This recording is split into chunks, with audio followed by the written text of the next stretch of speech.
जय गुरु जी। संगत जी, ऐसा कई बार होता है कि जब हम गुरु जी महाराज के सत्संग में या बड़े मंदिर में जाते हैं, हम शरीर से तो वहां बैठे होते हैं पर हमारा मन वहां नहीं होता है।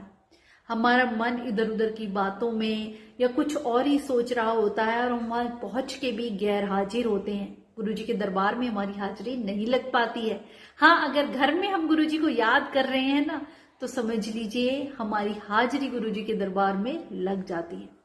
संगत जी, एक बहुत ही प्यारा सा सत्संग। एक आंटी जो गुरुजी महाराज के बड़े मंदिर रोज जाया करती, बड़ा ही उनका नियम था। कई सालों से जा रही थी, गुरुजी के दरबार में जाके बैठती।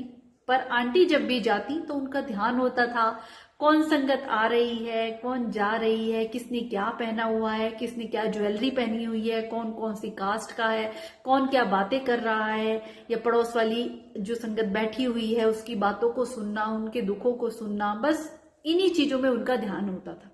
इतने सालों से गुरुजी के दरबार में जाती रही, आती रही।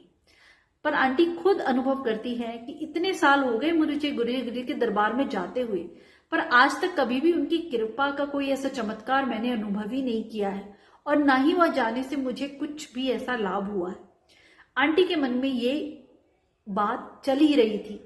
एक दिन गुरुजी के दरबार में बैठी हुई थी तो गुरुजी महाराज बोले, आंटी कल मैं तुम्हें एक मंत्र दूंगा, तुम उसे लेना और पूरा जो भी कल का सत्संग है, जो भी ध्यान है, उसे ध्यान से सुनना। आंटी गुरुजी के दरबार में आई नेक्स्ट डे। अब आंटी बड़ी एक्साइटेड थी कि आज गुरुजी महाराज मुझे एक मंत्र देंगे, तो पूरा ध्यान केवल गुरुजी की तरफ था। कौन आया, कौन गया, किसने क्या पहना हुआ, इवन जो पड़ोस में बैठी हुई आंटी उनके साथ बातें करती थी, उन पे भी यही ध्यान नहीं कि वो आई हैं या नहीं आई हैं। मतलब कुछ भी ऐसा सोशलाइजेशन उस दिन आंटी नहीं किया, क्योंकि आंटी का ध्यान केवल गुरुजी के चरणों में ही रहा। आंटी को था गुरुजी आज मुझे कोई मंत्र देंगे। और संगत जी, जब सत्संग खत्म हो जाता है तो गुरुजी पूछते हैं कि आंटी आज बता किसने क्या पहना हुआ था, कौन क्या कर रहा था। तो आंटी बोली, गुरुजी आज तो मुझे कुछ नहीं पता, आप मुझे मंत्र दीजिए। मैं तो उसी के ध्यान में रही, आपके जो भी शब्द चलते रहे, गुरुवाणी चली, मंत्र जाप किया, बस यही ध्यान रहा कि गुरुजी आज मुझे मंत्र देंगे। तो मेरा ध्यान टोटली आपके चरणों में रहा, बाकी मुझे कुछ नहीं पता कौन क्या कह रहा है, किसने क्या पहना, कौन कहाँ बैठा है, कोई क्या बातें कर रहा है।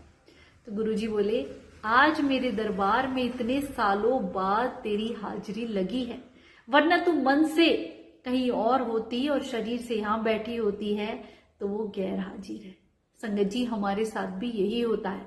हम गुरुजी महाराज के सत्संग में जाते हैं, बड़े मंदिर में जाते हैं, कई बार वहां जाकर भी हमारा मन इधर उधर भटकता है। कई बार तो हमारा मन घर पे ही रह जाता है कि बच्चे आएंगे, ये काम रह गया, किचन का वो काम, या किसी का कारोबार में इधर ध्यान उधर ध्यान, या वहां आसपास बैठी हुई संगत में ध्यान होता है।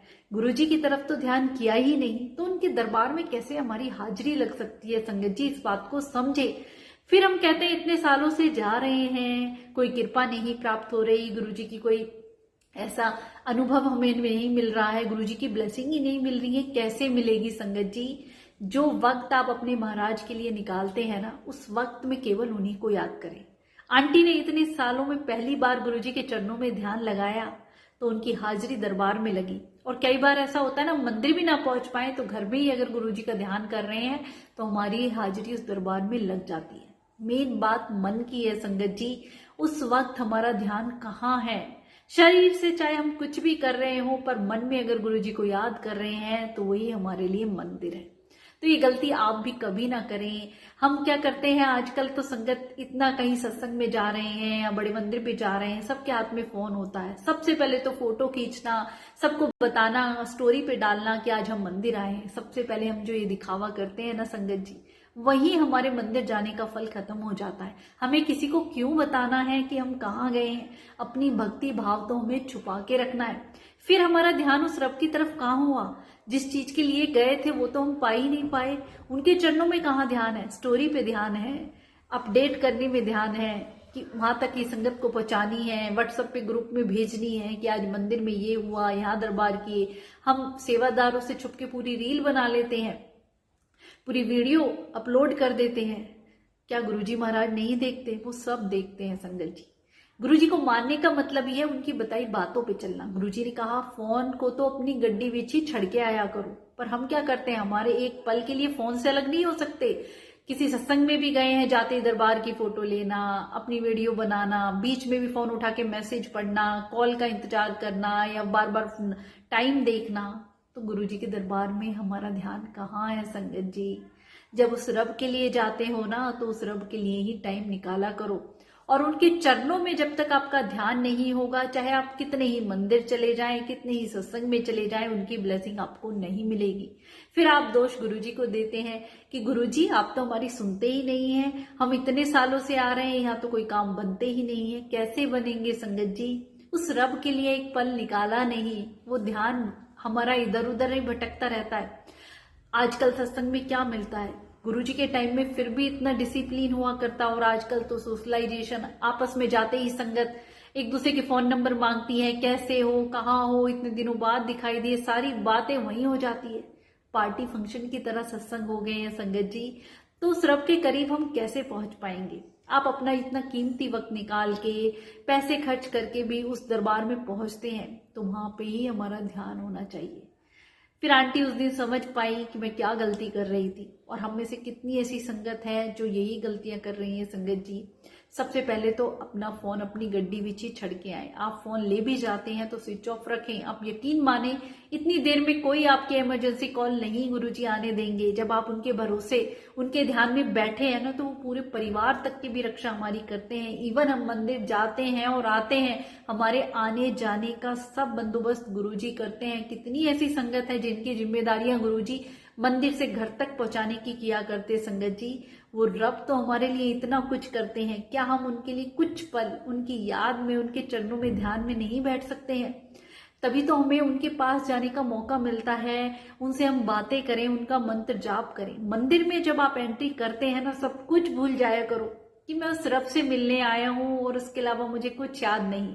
और वहीं से मंत्र जाप शुरू करते हुए संगत जी, और गुरुवाणी जो चल रही होती है उस पर भी हमारा ध्यान होना चाहिए। कितनी बार हमारे क्वेश्चनों के आंसर उसी में मिल जाते हैं। मंत्र जाप करते हुए पूरे मंदिर में आप संगत जी गुरु जी का ध्यान लगाते हुए जब वो लंगर प्रसाद चखते हैं ना, वही हमारे कर्म काट देता है। हमारी बीमारियां, ना जाने हमारे कितने जन्मों के कर्म। गुरु जी कहा करते हैं ना, लंगर प्रसाद में 2 रोटियां मिलती है, एक तुम्हारे फ्यूचर वास्ते होती है और एक तुम्हारे कर्म काटने के लिए। तो उसको प्रसाद की तरह मंत्र जाप करते हुए, ऐसा नहीं कि हम बातें शुरू कर दें, इधर उधर ही हमारा ध्यान हो। अगर वहां पहुंच के संगत में ध्यान हुआ ना संगत जी, तो गुरुजी कभी नहीं मिलेंगे। केवल गुरुजी में ही ध्यान लगा के देखें, वो तो एक ऐसी जन्नत है। गुरुजी का सत्संग या बड़े मंदिर का बुलावा बड़े नसीबों से आता है, और उस बुलावे की कीमत को समझें। वो भगवान जब चाहते हैं तभी हम वहां पहुंच पाते हैं, पर हम पहुंचने के बाद क्या करते हैं संगत जी, अगर उनमें ध्यान ही नहीं किया तो। आपको पता है, एक बहुत ही प्राचीन घटना गुरु गोविंद सिंह जी के टाइम की है। गुरु गोविंद सिंह जी ने अपने कुछ सेवादारों को बाहर ड्यूटी पे लगाया, और अंदर सत्संग जो भी कीर्तन चल रहा था, बाहर उनको कहा कि तुम यहाँ पे खड़े रहना। अब संगत जी वो वहां खड़े हुए थे, पर जहां सत्संग सेवा सिमरन में वो खड़े होके भी, वहां पास में ही एक मेला लगा हुआ था। तो सेवादारों का बार बार ध्यान मेले में जा रहा था कि काश हम यहाँ ना खड़े होते, यहाँ सेवा ना होती, तो हम मेले में जाते, मेले में ये मजे करते, वो मजे करते। और कुछ ऐसे सेवादार थे जो उस दिन छुट्टी लेके उस मेले में गए, पर मेले में ध्यान ना होके उन सेवादारों का ध्यान था, अरे हम तो गुरुजी के कीर्तन में होते, गुरुजी ये बता रहे होंगे, गुरुजी ये सुना रहे होंगे। तो आप देखिए, जब बाद में गुरु गोविंद सिंह जी आते हैं तो कहते हैं पहरादारों को, सेवादारों को, कि तुम तो यहाँ हो ही नहीं, तुम तो मेले में ही हो, यहाँ होके भी तुम गैर हाजिर हो, और जो मेले में है मुझे याद कर रहे हैं, वो वहां होके भी हाजिर है। तो हमारा मन जहां है, जिसके चरणों में हमारा ध्यान है, चाहे शरीर कहीं भी है संगत जी, मंदिर में बैठे हैं तो हमारा मन तन धन से वहीं बैठे, वहीं उनके चरणों में ध्यान लगाएं। ऐसा ना हो सत्संग में और बड़े मंदिर जाते रहें और वहां हाजिरी ही ना लगे, तो जाने का कोई फायदा नहीं है। इस बात को समझे संगत जी, ये सत्संग हमें बहुत कुछ सिखा देता है। अगर इन बातों को हम जीवन में अपना लें कि गुरुजी महाराज के सत्संग में, बड़े मंदिर में हम जाते हैं तो हमारा ध्यान बस गुरुजी के चरणों में ही होना चाहिए, और भी कुछ नहीं। तो आप मंत्र जाप शुरू कर दें, जय गुरुजी नाम जप शुरू कर दें। कोई भी मन में ख्याल आए उनको एक तरफ हटा दें संगत जी, आप ही करके देखें, तो कोई ऐसा गलत ख्याल या कुछ भी अलग ख्याल आपके मन में आएगा ही नहीं। गुरु जी के चरणों में ही ध्यान होगा और उनके मंदिर में उनकी याद में अगर आप एक भी आंसू बहा देते हैं ना, प्रभु के लिए रोना आ जाता है, तो समझ लें उन्होंने हमारी पुकार सुन ली है। तो इतने प्यारे हैं संगत जी, केवल भाव भक्ति और श्रद्धा के भूखे हैं। बस यही देखते हैं कि मेरा भक्त कब सच्चे दिल से मुझे याद करता है। शुक्राना गुरु जी।